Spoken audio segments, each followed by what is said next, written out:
Hello everyone, it's time for another Latin and Greek roots video. In this video, we are going to cover 6 different Latin and Greek roots.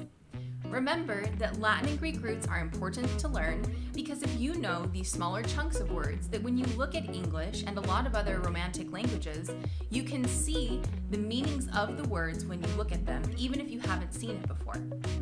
These chunks allow you to infer the meanings of the words in larger concepts.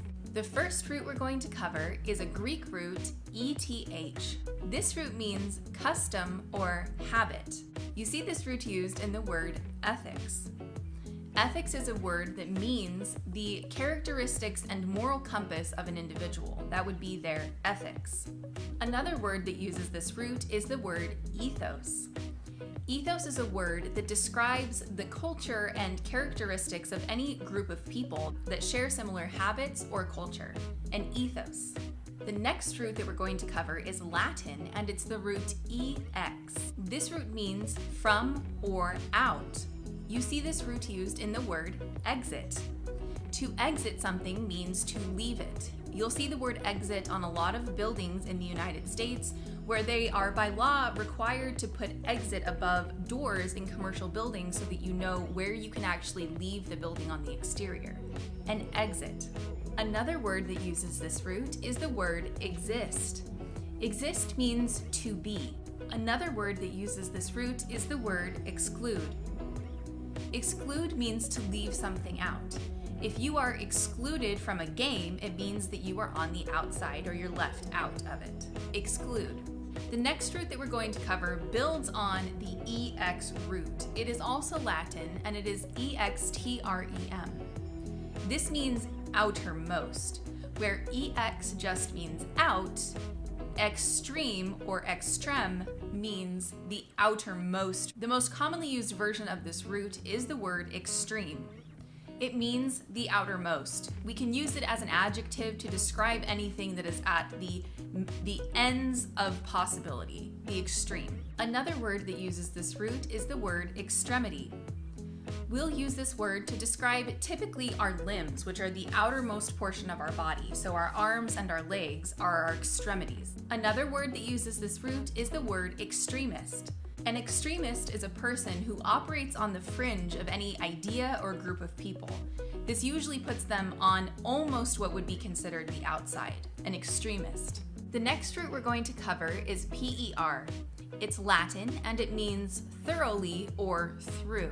A word that uses this root is the word persistence. Persistence means to do something all the way through, to see it through to the end. Another word that uses this root is the word permeate. If something permeates, it means that it is all throughout. An example of how to use this word is if you went into your grandma's house and she was cooking spaghetti and meatballs and you could smell it throughout the house, you could say that the smell permeated the house. The next root that we're going to cover has a couple different variances, which I will list right here. All of these roots mean the same thing, and they mean do or make. Another word that uses this root is the word profit. The root PRO is one that we covered in an earlier video. Do you remember what it means? In this case, it means on behalf of. So if you were to take PRO and FIT, on behalf of, doing or making something. You receive profits when you do a service or you make something and give it to someone in exchange for money, which is profit. Another word that uses this root is the word perfect. Do you remember what the root per means? Per means thoroughly, and fect means do or make. So if you thoroughly do something, it becomes perfect. Perfect means something that is thoroughly done. The last root we're going to cover is etym. This is a Greek root that means truth. The most common word that uses this root is the word etymology. We covered logy in, I think, last week's video. And if you remember what it means, the core of this word means word. So etymology means truth words. Etymology is what we call the study of languages as they evolve over time. The reason I'm talking about this is because we have a podcast that we're releasing every week that focuses mainly on etymology and the progression of words through history.